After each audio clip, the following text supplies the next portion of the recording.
तभी भी परमात्मा था, उस समय भी जुगाती रखता। और वह आदि काल से जब कुछ भी नहीं था तभी भी वो सबकी रक्षा कर रहा था और अपने आप में बैठा हुआ था। और जब युग बने, संसार की रचना हुई है, त्रिगुणात्मक माया का प्रसार हुआ है, तभी भी वही परमात्मा, वही एक शक्ति, वही माँ शक्तियों का शक्ति, वही दीनानाथ, वही दयालु, वही देवता, वही जो पतितों का उद्धार करने वाला परमात्मा, वही रक्षा करने वाला है। ये नहीं कि कलयुग में कोई दूसरा आएगा तो द्वापर में कोई दूसरा आएगा तो त्रेता में कोई दूसरा परमात्मा आएगा, नहीं, वही परमात्मा। सत्ययुग, द्वापर, त्रेता, चारों युग में उसी की शक्ति काम कर रही है। उसी और हर जगह वही रक्षा करता आ रहा है, सारी जगह पर, सब युगों में। सच नाम करतार, वही सच नाम करतार, करतार का नाम ही सच है, वही सबकी रक्षा कर रहा है कि वही करतार।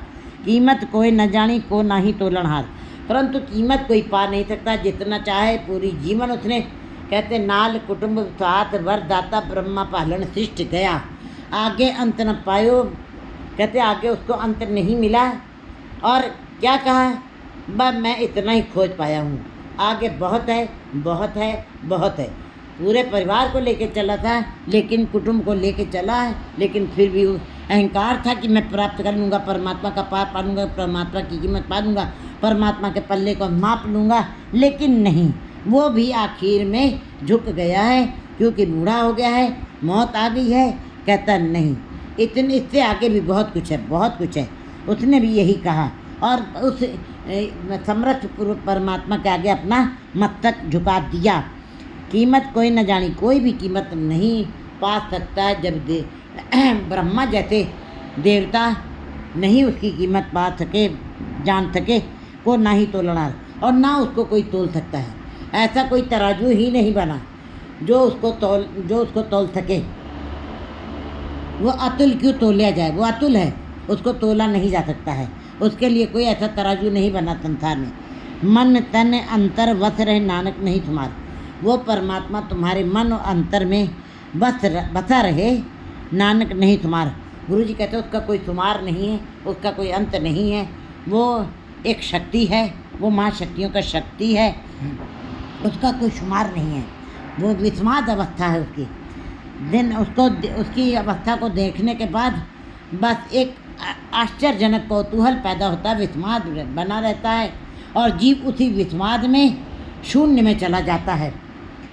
दिन रैण जी प्रभु को थेम दे तिनके सद बलिहार। गुरु जी बता रहे हैं कि जो दिन रैण परमात्मा को याद करते हैं, थेम दे तिनके सद, मैं उनके सदा ही बलिहार जाता हूँ। लेकिन अगर जो दिन रैण ऐसे ही व्यर्थ में बीत गए, तो जैसे दिन रैण आज आ रहे हैं और जा रहे हैं और ऐसे ही युगों तक वो आते जाते रहेंगे। अगर जो जीव उन दिन रैणों में, दिन और रैण में, रात और दिन में अगर जो परमात्मा के साथ नहीं जुड़ता, वे भी दिन और रात की तरीके से आवागमन के चक्र काटते रहेंगे और सदा ही भटकते रहेंगे। लेकिन जो जप रहे हैं, जो याद कर रहे हैं, गुरु जी कहते मैं उनके बलिहार जाता हूँ। संत आराधन सद सदा सबना का बख्शिंद, संतों के साथ बैठ करके उसकी आराधना करनी चाहिए, क्योंकि उसकी आराधना केवल सत्संग में की जा सकती है, संतों के साथ जुड़ के की जाती है, अच्छे लोगों की संगत में की जाती है, सज्जन पुरुषों की संगत में ही जा कर के सदा सदा उसको उसकी आराधना करनी चाहिए। और वो फिर जो आराधना जो करते हैं जब, सदा सदा सबना का बख्शिंद, और वो सबको बख्श देता है। वो किसी के किए गए वैर को, किसी के किए गए बुरे विचारों को अपने मन में नहीं लाता। वो निर्लेप है, उसके अंदर कोई तमा नहीं है, उसके अंदर कोई लालच नहीं है, उसके अंदर कोई, वो निर्लेप है। चाहे जीव कितना भी उसको अच्छा बुरा कहते रहें, परमात्मा के ऊपर कोई असर नहीं पड़ता। ना परमात्मा जीवों के जन्म पे छट्टी करता है, खुशी करता है, ढोल बजाता है, नगाड़े बजाता है, और ना ही मरने पे गम करता है। वो सदा ही निर्लेप है। इस प्रकार वो सबको बख्श देता है। जीव पिंड जिन साजिया करके पद तिन जिंद, परमात्मा ने सारे जीवों को बनाया, 84 लाख जूनियों में मनुष्य देही को सर्वश्रेष्ठ बनाया है। उसने स्त्री पुरुष की रचना इतनी सुंदर ढंग से की है कि हर अंग में उसने रस डाल दिया है। और जैसी अगन उदर में तैसी बाहर माया, मायागन सब इक्को जी करते खेल रचाया। उसने शरीर के अंदर भी रस डाल दिए हैं। जो मायावी जीव हैं, जो संसारिक जीव हैं, जो बाजार में भटकने वाले जीव हैं, वे केवल संसार के ही इंद्रियों का ही रस लेते रहते हैं। जबकि परमात्मा ने सारे जीवों की सुंदर रचना की है। हाथ पैर नाक बहुत सुंदर बनाए हैं। उसके ऊपर से शरीर को सुंदर चमड़ी से ढका है, बहुत सुंदर बनाया है। जीव बनाया, फिर पिंड बनाया है। ये शरीर की रचना की है। मिट्टी से मिट्टी है, ये मिट्टी है। मिट्टी से पिंड की रक्त और हड्डी और चमड़ी और खून से रचना कर दी है। उसके अंदर फिर अपनी शक्ति भी फूंक दी है। अगर जो केवल पिंड बना के छोड़ देता तो मनुष्य के ऊपर सारे जीव जितने हैं पशु वो सब पैर रख के चले जाते और जीव का कोई अस्तित्व न रह जाता। परंतु उसने उसके अंदर यहाँ चींटी तक कुंचर हथुरा, चींटी थी लेकर हाथी तक उसने अपनी शक्ति डाली। सबके अंदर प्राण फूके हैं। अब मनुष्य को सजाया भी है और संवारा भी है। उसके अंदर मति डाली है, उसके अंदर बुद्धि डाली है। उसको केवल घड़ना है जीव को।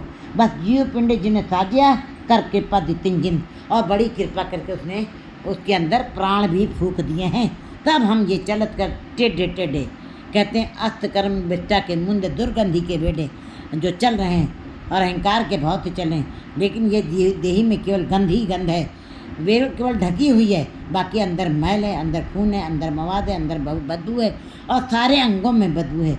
अगर जो जीव उस ईश्वर के साथ जुड़ जाए, दिन नैन अपने नाम के उसकी भक्ति करे, तो उसका ये शरीर भी बिल्कुल, अगर वास तन श्वास, तब तो उसकी एक एक श्वास के अंदर परमात्मा के नाम की अगरबत्ती, परमात्मा के नाम रूपी अगरबत्ती की खुशबू सदा ही आती रहेगी।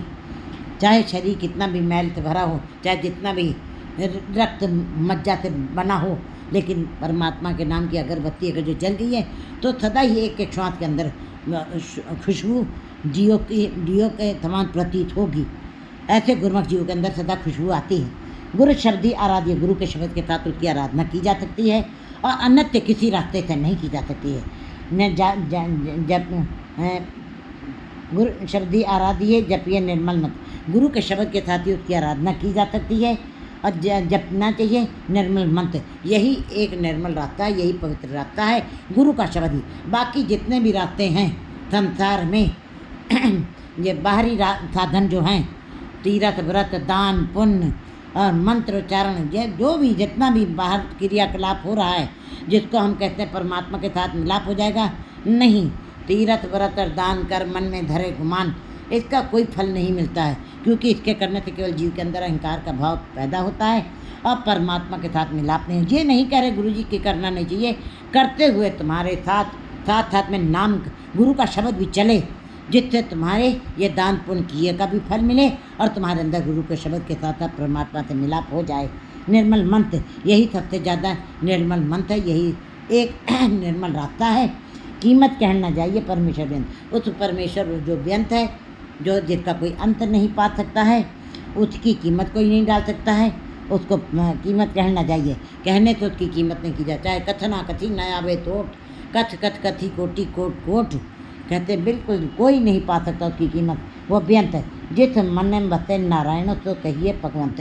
तो गुरु जी बता रहे, जिस मन के अंदर परमात्मा भगवंत परमात्मा बस गया है, जिस मन बसे नारायण, जिस मन के अंदर नारायण बस गया है तो कहिए भगवंत, वही भगवंत है। उसको भगवंत की संज्ञा दी जा सकती है जिसके अंदर नारायण बस गया। क्योंकि जो जल में जल आए खटाना, जब जल में जल समा गया, दूध में दूध समा गया, फिर उसको अलग नहीं किया जा सकता है अलग नहीं किया जा सकता, वो एक रूप हो जाते हैं। इसी प्रकार जो नारायण को भजन के साथ जुड़ते हैं वो पूर्ण भगवंत का रूप हो जाते हैं, उनको भगवंत कहा जा सकता है। जी की लोचा पूरी मिले स्वामी कंत, उनके जी की सारी कामनाएं पूरी हो जाती हैं। कामनाएं आशाएं तृष्णाएं कभी ख़त्म नहीं होती हैं, लेकिन जो उसके नाम के साथ जुड़ते हैं, जो उस नारायण का याद करते हैं, उनके अंदर कामनाएं आशाएं तृष्णाएं सब सीमित हो जाती हैं। केवल उसके अंदर एक ही चिंतन चलता है, हे परमात्मा मैं तेरी ही याद में जुड़ा रहूं। बस ऐसे ही यही चिंतन करते हुए उसकी सारी आशाएं केवल परमात्मा के नाम में ही थमा जाती हैं। उसी को प्राप्त करने का उसका लक्ष्य हो जाता है। तो लोचा पूरी है मिले स्वामी का, और फिर इस प्रकार उसको अंत में वो स्वामी, वो कंत प्राप्त हो जाता है, उसका मिलाप हो जाता है। नानक जीवे जप हरि दोख सबे ही अंत। गुरु जी कहते हैं उसी को सदा याद करना चाहिए, उसी की याद सदा करनी चाहिए। और नानक जीवे जप हरि, उस हरि का ही जाप सदा करते रहो। हर दुख सबे ही हंत, हरि दुख सबे, और तुम्हारे सारे दुख हर लेगा वो। हरि माने चोर, वो चुरा लेगा, तुम्हारे सारे दुखों को चुरा लेगा, हर लेगा, ख़त्म कर देगा। हरि को चोर भी कहा गया है। हरि मीन्स चोर, वो परमात्मा चोर है। तुम्हारे अंदर से सारे विकारों को ख़त्म कर देगा और तुम्हारे सारे दुखों को ख़त्म कर देगा। दिन रैन जित न बिसरे सो हरिया होवे जन। जिनको गुरु जी बता रहे हैं, ये दिन रैन इसीलिए बनाए गए, दिन रैन तिथि वार कर घड़ी पह पल मुहूर्त, ये जो भी जिन जिन नाम ध्याया पूरन सच खरे, कहते जिन्होंने भी नाम ध्याया है, जिन्होंने भी दिन रैन एक एक पल उसकी आराधना की है, उसको अपने मन से कभी विसारा नहीं है, तो हरिया हो विजन, वही जीव जो है हरे भरे रहेंगे, वो सदा खेड़े में रहेंगे, वो हलत पलत उनका लोक पर लोक सुहेला हो जाएगा, वो सदा आनंद की लहरी में रहेंगे। उन हलत सुख पलत सुख कहते हैं उनका, वो सदा ही इस लोक में भी सुख भोगेंगे और परमात्मा के दरबार में भी सुख भोगेंगे और सदा हरे भरे रहेंगे। सरब कला पर पूर्ण मंझ निमाणी थाओ। तो हे परमात्मा, तुम सारी शक्तियों में प्रवीण हो, तुम सारे कार्यों को करने में समर्थ हो। मंझ निमाणी थाओ, मेरी निमाणी को भी अपने हृदय में जगह मेरे अपने हृदय में जगह दो, अपना आसरा दो, अपनी टेक दो। मंझ निमाणी थाओ, मुझ निमाणी को मुझे निताड़ी को, मेरे अवगुणों भरी को मुझे भी अपने दरबार अपने दर पर स्थान दो। हर ओट गही मन अंदरे जप जब जीवन नाव। मैं जिसके अंदर केवल परमात्मा का ही आसरा है, जिन्होंने केवल एक पिता एक के हमारी तू मेरा गुराई, एक पिता की ही ओट लिया, उसी का आसरा लिया है और उसी को सबसे श्रेष्ठ माना, उत्तम माना है और प्रभु को ही अपना मान लिया है। ओट गही हर मन अंदरे, जिन्होंने अपने अंदर में केवल एक उस परमात्मा की ही ओट लिया, आसरा लिया है। जब जब जीवन वो सदा ही परमात्मा के नाम को ही जपते रहते हैं और दूसरा भाव उनके अंदर पैदा ही नहीं होता। संसारिक बातें खत्म हो जाती हैं। ये रचना संसार की बात नहीं करती, ये आंखें संसार को नहीं देती, ये कान संसार की चर्चा नहीं सुनते। अब केवल परमात्मा के नाम का ही जाप उनके अंदर चलता है। कर कृपा प्रभापणी जंतूड़ी संग समा। फिर परमात्मा ऐसे जीवों के ऊपर अपनी कृपा करता है और वे उस चरण रज के अंदर समा जाते हैं उस चरण रज के अंदर समा जाते हैं। जियो तू राखे त्यों रहा तेरा दित्ता पहनने का। हे परमात्मा, जैसे तुम्हारी मर्जी हो, जो तुझ पावे साई पलिकार, तू सदा सलामत निरंकार। जैसा तुम्हें अच्छा लगता है वही तुम करते हो, जो तुम करवाते हो मैं वही काम करता हूँ। मैं अपनी मर्जी से कुछ भी नहीं करता। जो तो राखे त्यों रहा, जैसे तुम रखते हो मुझे मैं वैसे ही रहता हूँ, मैं वैसे ही रहता। मैं अपनी मर्जी से अपने ख्याल से कुछ भी नहीं कर सकता, ना कर सकता। कहते हैं इन जनतों के वश किछ नहीं, इन मनुष्यों के वश में कुछ नहीं है। तेरा दित्ता पहनो खाओ। हे परमात्मा, तुम्हारा ही दिया हुआ मैं पहन रहा हूँ, तुम्हारा ही दिया हुआ मैं खा रहा हूँ। जी प्रसाद छत्ती अमृत खाएं, तिस ठाकुर को रख मन में। बस मेरा मन यही करता है, मैं उस ठाकुर को ही अपने मन में याद करूं। तुम्हारा दिया हुआ ही सब कुछ मेरे ऊपर, तुम्हारी कृपा से मुझको सारे सुख मिले हुए हैं। जितने सुख भोग रहा हूँ तुम्हारी कृपा से। उद्यम सोई कराए प्रभु मिल साधु गुण गाओ। बस इतना उद्यम करा देना, इतनी चेतना दे देना, इतनी प्रेरणा दे देना, इतनी जागृति मेरे अंदर डाल देना। उद्यम सोई कराए, ऐसा उद्यम कराना, वही उद्यम करवाना, वही कार्य करवाना। प्रभु मिल साधु गुण गाओ कि मैं, हे प्रभु, वही उद्यम कराना, वही कार्य कराना, उसी कार्य के लिए प्रेरित करना जिससे मैं साधुओं के साथ मिलके तेरे गुणों का गान कर सकूं। मुझको गुरु के साथ मिलाना, मुझे संतों के साथ मिलाना, मुझे अच्छी संगत में रखना, मुझे गुरुमुखों की संगत में रखना, जिससे मैं तेरे गुणों का गान करता रहूं। कुका दूजी छाए ना सुझे ही कितने कुकन पाओ। जब जीव हर दम उसी के गुणों का गान करता है, अपने मन में उसी की कामना करता है कि मैं तुम्हारे ही होठ लूँ, तुम्हारी चर्चा करूँ, मेरा मन तुम्हारे साथ ही लगा रहे और दूसरी बात मेरे अंदर न चले, तो फिर ऐसे जीवों के अंदर दूसरी बात आती भी नहीं है। संसार की बाजार की बात, परिवार की बात खत्म हो जाती है।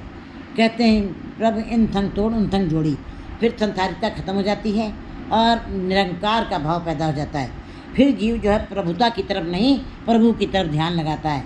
फिर जीव परिवार की तरफ नहीं, परमात्मा की तरफ जोड़ लेता है। फिर जीव संसार की तरफ निगाह नहीं लेता, निरंकार के साथ जुड़ जाता है। दूजी छाए ना तुझे, फिर अब दूसरी जगह वो जाने को सोचता भी नहीं, उसके अंदर ये विचार भी पैदा नहीं होते हैं कितने कूकन पाओ, मैं कहाँ पे जाके अपना कूक पुकार सुनाऊँ, मैं कहाँ पे जाके अपने मन की वृथा को पुकार के किसी आगे कहूँ, मेरे पास कोई दूसरा स्थान भी नहीं है। तुम ही सब कुछ करने वाले हो, तुम्ही सारे मेरे दुखों को दूर करने वाले हो। अज्ञान विनाशन तम हरण ऊँचे अगम अमाओ, हे परमात्मा वो अज्ञानता को दूर करने वाला है। अज्ञानता अंधेरा है, अज्ञानता भटकना है, अज्ञानता दुख है, अज्ञानता जीव को बेचैनी देता है। जैसे अमावस की रात जीव को ठोकर देती है, अपने ही घर में हम रखे हुए सामान से भी ठोकर खा जाते हैं। इसका मतलब अमावस की रात में आंखें होते हुए भी सामान अपने तरफ से रखे हुए सुसज्जित सामान रखा हुआ भी फिर में हमें ठोकर लग जाती है। इसका मतलब अगर जो रात का अंधेरा है तो जीवन में शरीर को कष्ट होता है, लेकिन अगर जो आँखों के आगे भटकना है अज्ञानता है और परमात्मा द्विभाव में अगर जो जीव जी रहे हैं, तो कहते फिर रहते जीव सदा के लिए अज्ञानता के अंधेरे में भटकते रहते हैं। उनके जीवन में सदा के लिए ही तम हरण वो अंधेरा बना रहता है। लेकिन परमात्मा गुरु जी बता रहे हैं कि जो जीव परमात्मा के नाम का आसरा लेते हैं, आधार बनाते हैं, उनको वो प्रभु तो यही कहते हैं मेरे लिए कोई दूसरा स्थान भी नहीं है, मैं सुझाई नहीं देता, मैं कहाँ पे जाके अपने दुखों को कहूँ और मैं अपनी अज्ञानता किसके आगे मैं विवरण दूँ, कैसे दूर करूँ, विनाश करूँ उस अज्ञानता का, कैसे उस अंधेरे का अज्ञानता रूपी अंधेरे को कैसे दूर करूँ, भटकना कैसे दूर करूँ, क्योंकि वो तो सदा के लिए जीवन में बनी रहेगी। ऐसे अंधेरे को, ऐसे गुबार को, विकारों रूपी गुबार को जो परमात्मा के साथ मिलाप नहीं होने देते हैं, कैसे दूर करूँ? वो परमात्मा अज्ञान को दूर करने वाला है, बिना और ये अज्ञानता के अंधेरे को, गुबार को दूर करने वाला है, ऊंचा है, सबसे ऊंचा है वो मेरा परमात्मा। राजाओं का राजा है, महाराजाओं का महाराजा है और वो सबसे ऊंचा है, मेरा प्रीतम है।